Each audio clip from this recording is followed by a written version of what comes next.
Pode falar. Como posso te ajudar? Então, eu tenho algumas perguntas sobre o Alcorão.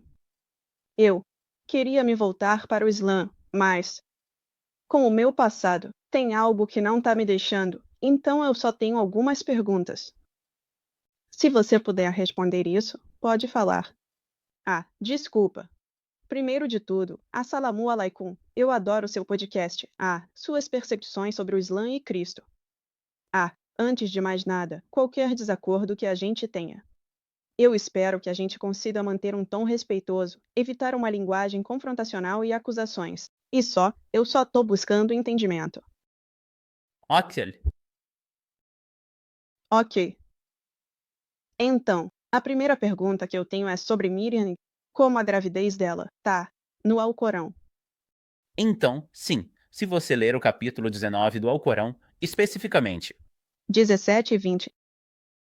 Desculpa, você está falando sobre o número de versículos, né? Sim, sim, sim, sim. Então, quando diz, eu mencionei no livro a história de Maria, certo? Então, ele conta toda a história de Maria e depois também fala sobre a ideia do nascimento. Quando ela se afastou de sua família para um lugar isolado, ela fez um véu para si mesma. Então, nós enviamos a ela nosso espírito, ou seja, anjo Gabriel. Então ele assumiu a forma de um humano. Então, ela disse: Eu busco refúgio em Deus de você. Se você teme a Deus, então ele disse a ela que ele é o mensageiro de Deus para dar a ela a notícia de um filho puro. Então ela disse: Como eu posso ter um filho? Eu só estou dizendo os versículos agora. Então ela disse: Como eu posso ter um filho se nenhum homem me tocou? Ele teve relações comigo. E então o anjo Gabriel disse a ela que Allah Azza wa Jalla estava fazendo dele um sinal. Então você vai ter um filho sem a intervenção de um homem. Então ele vai nascer de forma milagrosa. E isso é um sinal. Quando ela foi até o povo dela. E então eles a acusaram. Disseram a ela que, você sabe, você tem um irmão justo, etc. Por isso que mencionaram o nome dele. Como você pode fazer uma coisa dessas? Quer dizer, como você pode ter relações fora do casamento ou cometer adultério ou seja lá o que for. Posso te interromper aí? Sim, tá bom. Então ela está fazendo com que ela conceba. É, assim como Allah Azza wa Jal criou todos nós, ou criou qualquer coisa, ou criou um animal, ou criou um ser humano. É assim que Allah Azza wa Jal molda. Um esperma se transforma em um ser humano, na barriga ou no útero de alguém. Como Allah faz a gente respirar, literalmente quando você vai dormir toda noite, a gente não tem controle sobre nossos corpos, mas eles ainda funcionam. Então Allah, assim, como ele criou tudo, e criou as coisas do nada no começo, claro, ele, criou o Isaac com a intervenção de um homem em Maria. Sim, tá bom, tem um. Então, o que o mensageiro pode fazer? É, Deus não é o único que pode dar vida, mas o mensageiro recebe a mensagem. É isso. Então, o Gabriel não é quem está criando Jesus. O anjo Gabriel, ou o espírito naquela história, não é quem cria Jesus, mas ele dá a notícia de Jesus a Maria. Então, não é Allah se comunicando diretamente com ela, mas ela mandou a ela um mensageiro com uma mensagem, e esse mensageiro é o anjo Gabriel. É por isso que ele assumiu a forma de um ser humano. Então ele pode encontrá-la e falar com ela. E então explicar para ela o que vai acontecer agora. Então o que vai acontecer? Allah tem uma mensagem para você. Ele tem um filho puro que ele vai te dar, que você vai ter sem nenhuma intervenção masculina. Certo. Ele tá dando a notícia para ela. Tô lendo o Tafsir e diz que o vamos ver. Muitos estudiosos dos predecessores mencionaram nisso. Nesse ponto, o anjo soprou, na abertura da vestimenta que ela estava usando. Então, ele, o mensageiro, soprou vida nela. Não que eles não digam isso, que você adicionou essa parte, né? Sim, tem. Isso é, isso é, isso é o básico. É só outra forma de detalhar, sim, mas o anjo em si no versículo do Alcorão diz que Allah é quem vai fazer isso. Então Allah desceu e soprou nela. Não. Tá bom. Agora isso é tipo, ok, você disse não, não, não. Mas você tá meio que usando uma linguagem que não tá no Alcorão, o que implica que você tá tentando mostrar uma coisa específica que não tá no texto. Não, a menos que você tenha motivos alternativos. É, não, não. O tafsir diz que Allah desceu e fez isso, ou você só inventou isso. Não, eu entendi isso que você acabou de dizer. Pensei você estava dizendo isso. Eu disse que Allah desceu e fez alguma coisa. Não, é por isso que eu queria.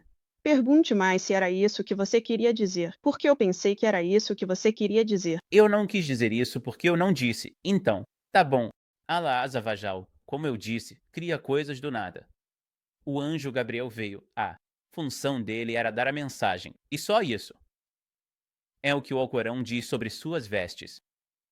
Sim, e então Allah fez com que o bebê fosse concebido sem que houvesse necessidade de estar ali.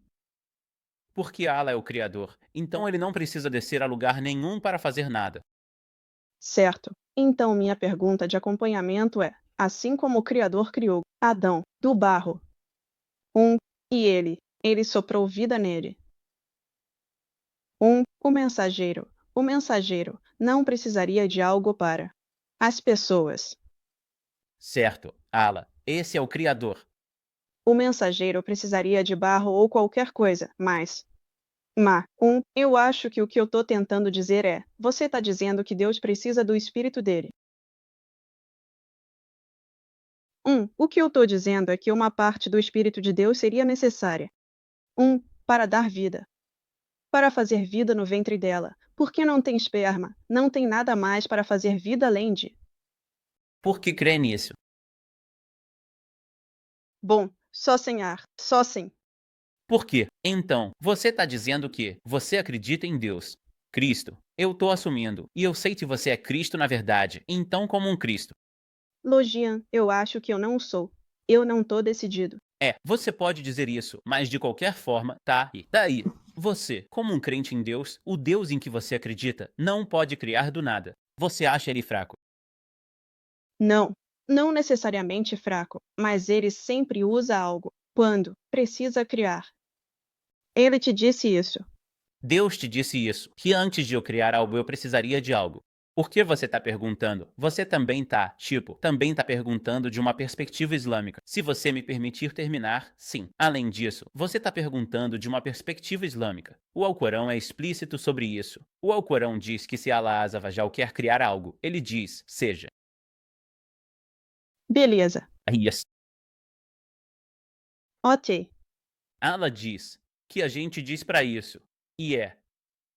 E é isso. É isso. Sim. Ira. É tão simples assim para o Criador. Allah é um Deus todo-poderoso. Ele tem atributos todo-poderosos. E, portanto, tudo que Allah Azawajal faz é dizer e é. E essa coisa então vem à existência. Assim como tudo mais vem à existência. Não há necessidade de algo mais para Deus criar. Ou então nada pode existir para começar. Porque, no ponto de partida, as coisas têm que vir do nada.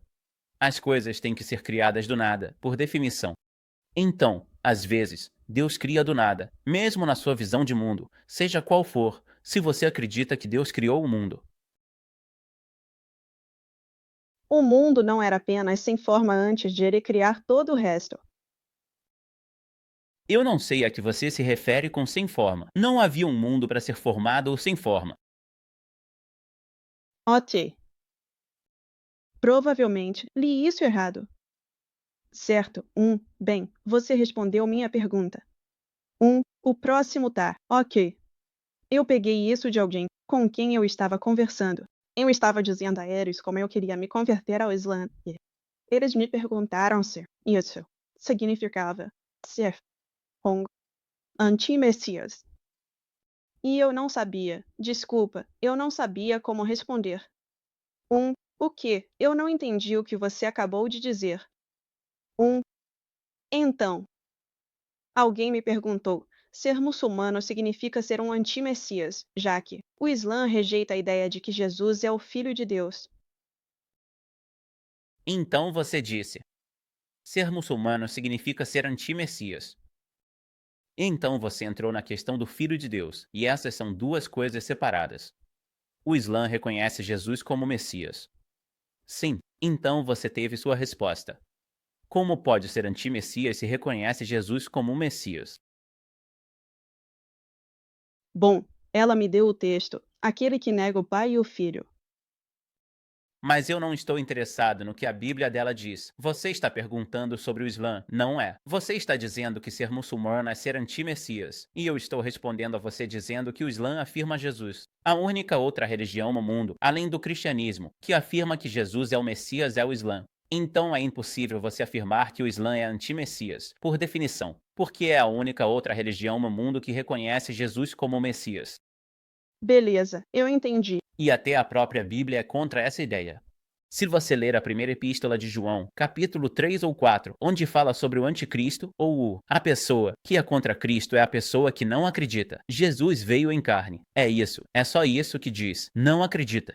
Então não acredita que Jesus foi o Messias. Literalmente não acredita que quem veio foi o Messias, que era Jesus. Então quem não acredita nisso é o anticristo. Mas, de qualquer forma, o que a Bíblia diz é irrelevante para mim. Eu só estou acrescentando isso como uma cereja em cima do bolo, como a gente diz. Se você está perguntando de uma perspectiva islâmica, os muçulmanos afirmam que Jesus é o Messias. Allah o chama no Alcorão de o Messias, filho de Maria. Então, é impossível alguém dizer que os muçulmanos são anticristos, por definição. Beleza. Então você trouxe um versículo de João, e eu ia dizer, bom, mas eu pensei que você era um teólogo, não um cristão, né? Você virou um Cristo. Pode. Bom, teólogo é. Eu sei. Pode falar, me conta. Com certeza. O que quer do seu versículo? Fale da sua Bíblia. Bom, eu ia mencionar João 2:18, quando ele diz que esses são os últimos tempos. Você ouviu que o anti-Messias está vindo, mesmo agora. Anti-Messias tem surgido. Quem é o mentiroso? Mas quem nega que Yeshua é o Messias? Esse é o anti-Messias que nega ele, o pai e o filho. Quem nega que Yeshua é o Messias? Não é o caso com muçulmanos islamistas. Eu sei você acredita em Deus. O versículo você trouxe está apoiando isso. Certo. Bom, eu quero acreditar em Cristo. Você quer acreditar em Cristo? Acredita Cristo. O que é acreditar Cristo? Não sei. Por perguntar um muçulmano quer acreditar Cristo. Porque se você não pode nem ser muçulmano sem acreditar em Jesus? E se você não acredita em Jesus e não acredita que ele é o Messias, você não é muçulmano por padrão. Mas você não precisa me pedir permissão para isso. Você pode acreditar no que quiser. Claro, eu não estou pedindo permissão, mas aqui, como eu disse, eu só quero ter certeza se esse é o caminho certo para mim. Então, é por isso que eu estou estudando sobre isso. Claro. Ok. Outra pergunta que eu tenho é novamente sobre Yeshua. Surpreendentemente. Ok. Então ele tem autoridade para perdoar pecados, certo? Quem disse isso? Você tá me perguntando sobre muçulmanos. Não, a gente não acredita nisso. Ah, tá. Eu não sei se você tá perguntando sobre Cristo ou muçulmanos, mas a gente não acredita nisso. Tá, bom. Você como muçulmano. Eu acho que eu deveria ter perguntado isso de outra forma. Se você acredita nisso, então. Ele não. Então as histórias sobre ele. Curando e perdoando pecados. Não é. Quem disse que a Bíblia é confiável? Afinal, tem muitas histórias na Bíblia, como a de Ló e ele tendo relações com as próprias filhas. Ou Davi, o justo. A propósito, Ló foi chamado de homem justo no mesmo livro, ou Davi, que também é elogiado no livro. Matar um homem para mandá-lo para a água morrer também, para que ele possa fornicar com a esposa dele. E todas essas histórias diferentes que não conhecemos sobre Davi. Então não posso argumentar contra isso. Sim, eu tô te dando pontos de pesquisa agora para você ir e fazer isso. Então vai pesquisar agora sobre Davi e Salomão e adorar outros deuses e todas essas coisas malucas que profetas de Deus nunca fariam. Quando você lê, você vai entender que, do ponto de vista muçulmano, a gente não acredita que a Bíblia seja confiável. De qualquer forma. Então, mesmo, e até essa história que você falou não te apoia de qualquer forma. Porque nessa história, tudo que Jesus disse é que seus pecados estão perdoados. É isso que ele diz. Certo. Ele diz: seus pecados estão perdoados, né? Eu procurei uma pessoa da que não é da fé cristã, mas ele, eu acho, estava lá. Ele é um historiador. Ele tinha escrito sobre Roma e tudo o que aconteceu por lá. E muitos dos escritos dele, na verdade, coincidem com o Novo Testamento. Então, essa é só mais uma parte do motivo pelo qual eu tô tendo dificuldade em me inclinar pro Islã. Com licença. Tudo bem, mas o que ele tem certo? Os escritos dele não mencionam aquele versículo específico. Idiota, eu não sei de quem você está falando. Eusébio e Tácito, e essas são as únicas pessoas que você deve estar mencionando. Josefu, o ponto é que você está fazendo um argumento completamente diferente. Aí a gente entrou em algo que não tem nada a dizer, que não é historicamente preciso. Mas eu tô te avisando que existem outras. Partes do mundo que, na verdade, coincidem com a Bíblia. Partes do mundo coincidem com a Bíblia. Escritos egípcios, historiadores, na verdade, eles coincidem com os eventos da Bíblia. Alguém escreveu a história na Bíblia. Não, não na Bíblia. É separado, tipo livros de história. É a história que acontece dentro da Bíblia. E os escritos deles. É a história que acontece dentro da Bíblia. Ok. Sim.